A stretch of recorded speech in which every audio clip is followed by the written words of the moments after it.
മാഞ്ഞൂർ വേലച്ചേരി രുദ്രമാല ഭഗവതി ക്ഷേത്രത്തിൽ 14 മുതൽ 24 വരെ നടക്കുന്ന 10ാമത് മഹോത്സവത്തിന് കൊടിയേറി. ഭക്തനിർഭരമായ ചടങ്ങുകൾ നടന്ന കൊടിയേറ്റ് കർമ്മത്തിൽ നിരവധി ഭക്തർ പങ്കുചേർന്നു.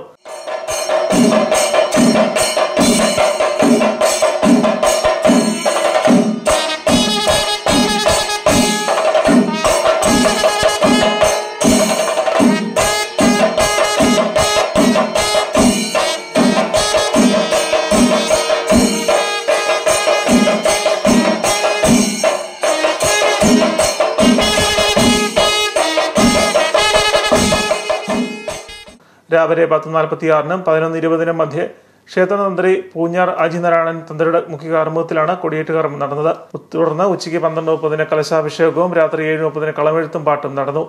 എല്ലാ ഉത്സവ ദിവസങ്ങളിലും ഉച്ചയ്ക്ക് 1-ന് പ്രസാദമൂട്ടുണ്ടായിരിക്കും. 15-ന് രാത്രി 7:30-ന് തിരുവാതിരക്കളി, 8:30-ന് കൈകൊട്ടിക്കളി, 19-ന് രാത്രി 7:30-ന് ദേശതാലപ്പൊലി, 21-ന് രാത്രി 7:30-ന് ദേശതാലപ്പൊലി, 22-ന് രാത്രി 7:30-ന് ഭജൻസ്, 10:30-ന് വള്ളിവേട്ട, 23-ന് ഉച്ചയ്ക്ക് 12-ന് സർപ്പപൂജയും 100 പാലും വഴിപാട്, വൈകിട്ട് 6:15-ന് ആറാട്ട് പുറപ്പാട്, രാത്രി 7:15-ന് മള്ളിയൂർ മഹാഗണപതി ക്ഷേത്രകുളത്തിൽ ആറാട്ട്, 8:30-ന് ആറാട്ട് എതിരേൽപ്പ്, 24-ന് രാവിലെ 6:30-ന് കൂട്ടക്കളം എന്നിവയാണ് പ്രധാന ചടങ്ങുകൾ.